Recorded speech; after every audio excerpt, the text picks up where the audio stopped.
வணக்கம் நண்பர்களே, இது VDL பிளாக் சிறுகதைகள். அசோகமித்ரன் சிறுகதை. ஒரு ஞாயிற்றுக்கிழமை. பேபி தலையையும் போத்திக்கிட்டு படுத்திருந்தா. அவளை எழுப்ப முயற்சி பண்ணிட்டு இருந்த தன்னுடைய மனைவிய முத்துசாமி ஐயர் கோபிச்சுக்கிட்டாரு.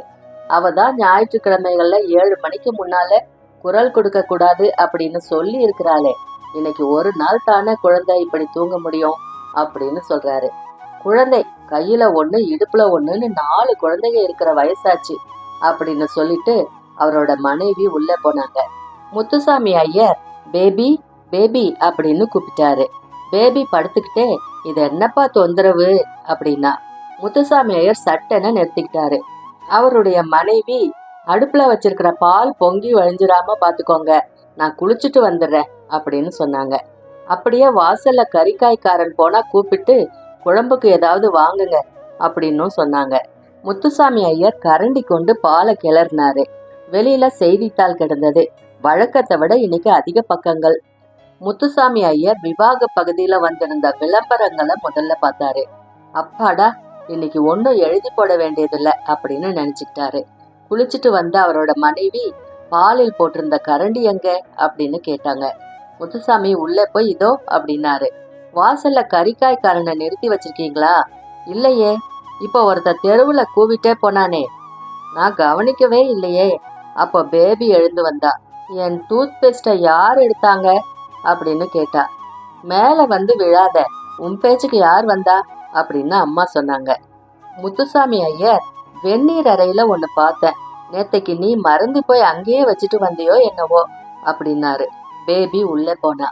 அப்படியே குளிச்சுட்டும் வந்துட, வெந்நீர் வீணா போகுது அப்படின்னு அம்மா சொன்னாங்க. புடவையோட மடிப்புகளை சரி செஞ்சுக்கிட்டே பேபி வராந்தாக்கு வந்தா. முத்துசாமி ஐயர் அவகிட்ட பத்திரிகை கொடுத்துட்டு அவள் முகத்தை பாக்குறாரு. அவ முகத்துல இன்னமும் குழந்தைத்தனம் இருந்தது. அவளை பார்த்து, இது என்ன புது புடவையா அப்படின்னு கேட்டாரு. பேபி அப்படின்னா. அப்புறம், ஓஹோ, உங்ககிட்ட நான் இதை காட்டலையா, போன மாசம் வாங்கினது அப்படின்னா. முத்துசாமி ஐயர் கொஞ்சம் மௌனத்துக்கு பின்னால சொல்றாரு. வர முதல் தேதி வீட்டு வரிக்காரனை வர சொல்லி இருக்கிறேன்மா, உன் சம்பளம் வந்துதான் கட்டணும் அப்படின்னாரு. பேபியின் உதடுகள் கொஞ்சம் அதிகமாவே நீட்டுச்சு. 2 அண்ணாக்கள் இருக்கிறாங்க, பணம் அனுப்பினா என்னவா, இந்த மாசமும் ரிஸ்ட் வாட்ச் வாங்க முடியாது அப்படின்னா. முத்துசாமி ஐயர் ஒன்னும் பதில் சொல்லல. திடீர்னு பேபி, நேத்தைக்கு இன்டர்வியூ என்னாச்சுப்பா அப்படின்னு கேட்டா. முத்துசாமி ஐயர் முழிக்கிறாரு. அதான்ப்பா, ஏதோ கப்பல் கம்பெனி, ரிட்டையர் ஆனா கூட பரவாயில்ல, எக்ஸ்பீரியன்ஸ் வேணும்னு விளம்பரம் செஞ்சிருந்தாங்களே, அது நாளைக்கு 28ஆம் தேதிக்கு. 26 இல்ல, உங்களுக்கு வந்த லெட்டர்ல 26 சனிக்கிழமைன்னு கூட எழுதியிருந்தது போல இருந்ததே. முத்துசாமி ஐயர் உள்ள போய் டேபிள் அடியில வச்சிருந்த ஒரு லெட்டரை பிரிச்சு பாக்குறாரு. அந்த கம்பெனில அவரை 26ஆம் தேதி தான் வர சொல்லியிருந்தாங்க. அவருடைய மனைவி தான் அதிகமா ஏமாந்து போயிட்டாங்க. முத்துசாமி ஐயர், நாளைக்கு போய் பார்த்தா போகுது அப்படின்னாரு. ஆனா அம்மா சமாதானம் அடையல. இப்படி முக்கியமான விஷயங்கள்ல கூட மறதி இருந்தா என்ன செய்யறது, இன்னைக்கு சேட் காலனிக்காவது ஞாபகமா போயிட்டு வாங்க அப்படின்னு சொன்னாங்க. முத்துசாமி ஐயர் சரி அப்படின்னாரு. 3:30 மணிக்கே கிளம்பிடுங்க, அப்போதான் ராகு காலத்துக்கு முன்னால அவங்க வீடு போய் சேரலாம். சரி சரி, ஜாதகத்தை சரியா குறிச்சுக்கிட்டு ஞாபகமா குங்குமம் தடவிட்டு போங்க. எல்லாம் எனக்கு தெரியும், ஆனா அவரோட குரல் அவ்வளவு கணீர்னு இல்ல. ஜாதக புத்தகத்தை அலமாரியில தேட வேண்டியிருந்தது. முத்துசாமி ஐயர் பேபியோட ஜாதகத்தை தனியா ஒரு காகிதத்துல எழுத ஆரம்பிச்சாரு. ராசி அம்ச கட்டங்கள் எழுதிட்ட பின்னால பரத்வாஜ் கோத்திரம், சௌ விசாலாட்சி அப்படின்னு எழுதினாரு. அதுக்கு கீழே தன்னோட பெயரையும் ஓய்வு பெற்ற போது வகித்த உத்தியோகம், வீட்டு விலாசம் எல்லாத்தையும் எழுதினாரு. ஜாதகத்தின் 4 மூலையிலையும் குங்குமம் தடவினாரு. அப்புறம் தனியா ஒரு துண்டு காகிதத்துல விவரங்கள் அப்படின்னு எழுதி, தஞ்சாவூர் ஜில்லா, 2 தமையன்கள், 1 தமக்கை, 3 பேருக்கும் கல்யாணமாகிவிட்டது. விசாலாட்சி கடைசி பெண், ஹிந்தி விசாரத், டைப்ரைட்டிங் ஹையர், 2 வருஷமா உத்தியோகத்துல இருக்கிறா அப்படின்னு எழுதினாரு. 11:30 மணிக்கு சாப்பிட்டாச்சு. பேபி தன் சிநேகிதி ஒருத்தி கூட சினிமாவுக்கு கிளம்பிட்டா. முத்துசாமி ஐயர் சாய்வு நாற்காலையில உட்கார்ந்து கண் அயர்றாரு. அவர் மறுபடியும் விழுத்து கொள்ளும் போது மணி 3 அடிச்சிருந்தது. அவர் கொல்லப்புறம் போய் முகத்தை கழுவிட்டு வந்தார். அவரோட மனைவி காஃபி கலந்து அடை தட்டிக்கிட்டு இருந்தா. முத்துசாமி ஐயரை பார்த்ததும், இலைய போடட்டுமா அப்படின்னு கேட்டா. அவரு அப்படின்னாரு. இலையில முன்னால உட்காரும்போது அவருக்கு தலை லேசா வலிச்சது. முதல் அடையையே அவரால் சாப்பிட முடியல. தலைவலி அதிகரிச்சுட்டே போச்சு. எனக்கு காஃபி மட்டும் கொண்டு வா போதும் அப்படின்னு எழுந்துட்டாரு.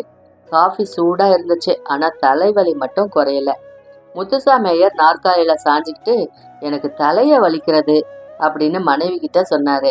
அவள் பதறி வந்து நெற்றியை தொட்டு பார்த்து தைலம் தேய்ச்சி விட்டாங்க. முத்துசாமி ஐயர், என்னது, நான் கிளம்பும் காரியம் ஒவ்வொன்றுக்கும் ஏதாவது தடங்கள் வந்துகிட்டே இருக்குதே அப்படின்னாரு. அந்த சேட் காலனி ஜாதகம் அவர் கைக்கு வந்து 2 வாரம் ஆச்சு. அது பேபியோட ஜாதகத்துக்கு பொருந்துறதா ஜோசியர் சொன்னாரு. சம்பிரதாயப்படி முத்துசாமி ஐயர் பிள்ளை வீட்டார்கிட்ட போய் பெண் ஜாதகத்தை கொடுத்துட்டு பையனோட ஜாதகத்தை வாங்கிட்டு வரணும்.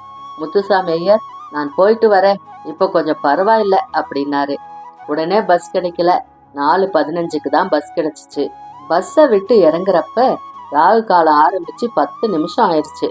அவர் தொடர்ந்து போலாமா வேணாமான்னு யோசிச்சாரு. ராகு காலம்னாலும் அது ஆரம்பிச்சு கொஞ்ச நேரம் தான் ஆச்சு. அது அதிக கடுமை இல்லாததா இருக்கலாம். முத்துசாமி ஐயர் 16ஆம் எண் கொண்ட வீட்டு வெளிச்சுவர் கதவை திறந்துக்கிட்டு உள்ளே போனார். சார் அப்படின்னு கூப்பிட்டாரு. வயசான ஒருத்தர் வெளியே வந்து என்ன அப்படின்னு கேட்டாரு. முத்துசாமி ஐயர், நாகராஜ் சர்மா அப்படின்றாரு. வயதானவர், எங்கிருந்து வரீங்க அப்படின்னு கேட்டாரு. மாம்பழத்திலிருந்து. என் பேர் முத்துசாமி, நாகராஜ் சர்மாவை பார்க்கணும், அவருடைய பிள்ளை ராமமூர்த்தி பத்தி. நான் தான் நாகராஜ் சர்மா, வாங்க அப்படின்னாரு. சர்மா முத்துசாமி ஐயரை பார்த்து உட்காருங்க அப்படின்னு சொன்னாரு. என்ன விஷயம் அப்படின்றாரு. போர்ட் ட்ரஸ்ட் சுந்தர்ராமன் தான் உங்க ஸ்ரீராமமூர்த்தி ஜாதகத்தை கொடுத்தார். வீட்டுக்கு ஒரு சாஸ்திரிகள் வருவார், அவரும் அதே ஜாதகத்தை கொடுத்தார். முத்துசாமி ஐயர் தொடர்ந்து பேசினார். என்னுடைய கடைசி பெண்ணுக்கு தான் பொருத்தம் பார்த்ததுக்கு பேஷா செய்யலாம் அப்படின்னு சொன்னாங்க. எந்த சாஸ்திரிகள் கொடுத்தார்? அவர் பெயர் என்னமோ தெரியாது, நிறைய ஜாதகங்கள் கையில் வச்சிருந்தாரு, உங்களை நல்லா தெரியும் அப்படின்னு சொன்னாரு. அப்படியா? நாகராஜ் சர்மா கொஞ்சம் யோசிச்சாரு. நீங்கள் அப்படின்றாரு. முத்துசாமி ஐயருக்கு விளங்கல. சுந்தர்ராமன் வேற ஒன்னும் சொல்லலையா? ஒன்னும் சொல்லலையே. அவர் மைத்துனைக்கு பொருந்தலன்னு ஜாதகத்தை என்கிட்ட திருப்பி கொடுத்தார். வேற ஒன்னும் சொல்லலையா?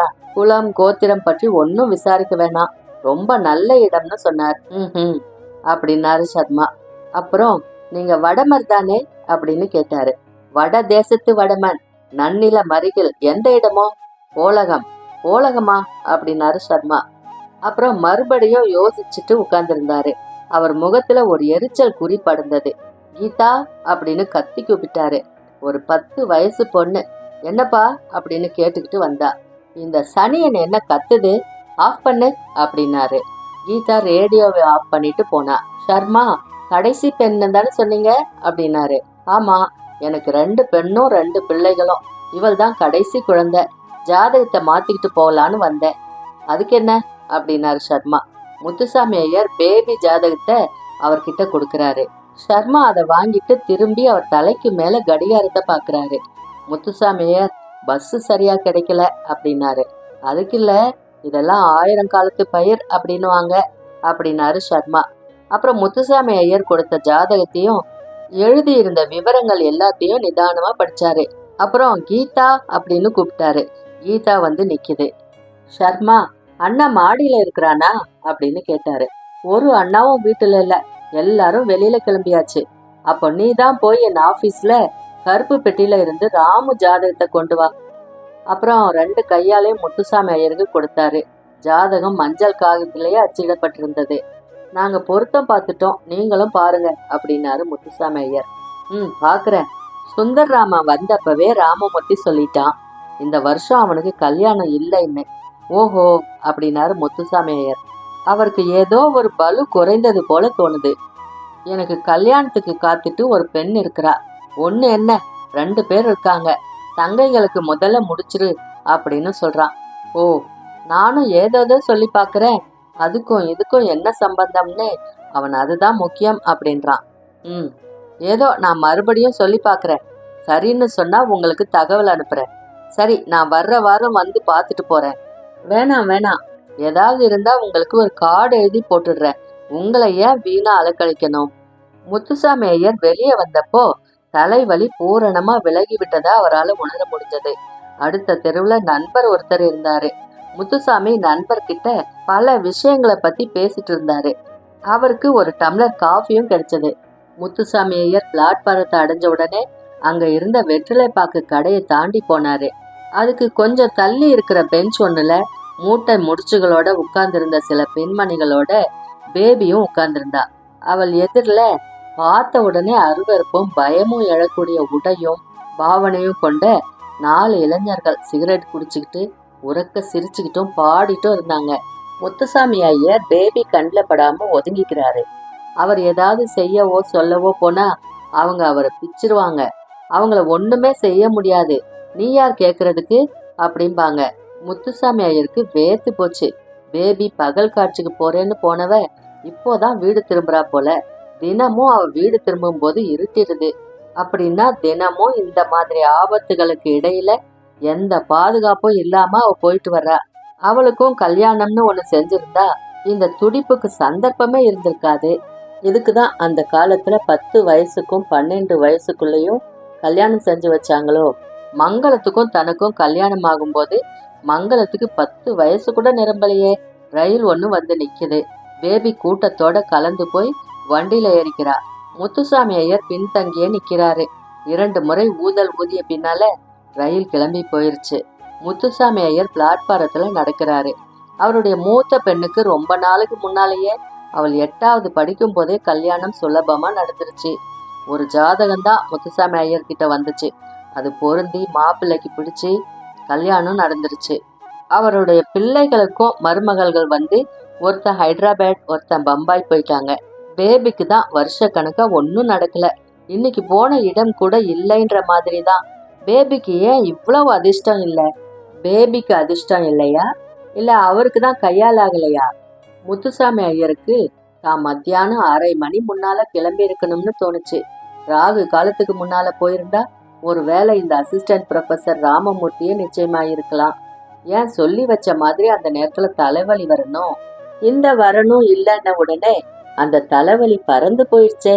பேபி கல்யாணமாகி போறதுல தனக்கு அக்கறை இல்லை. அதை அவரால் நம்ப முடியல. பேபி அவருக்கு ரொம்ப நாள் கழிச்சு பிறந்த குழந்தை. அவர் அவகிட்ட ரொம்ப அன்பா இருந்தாரு.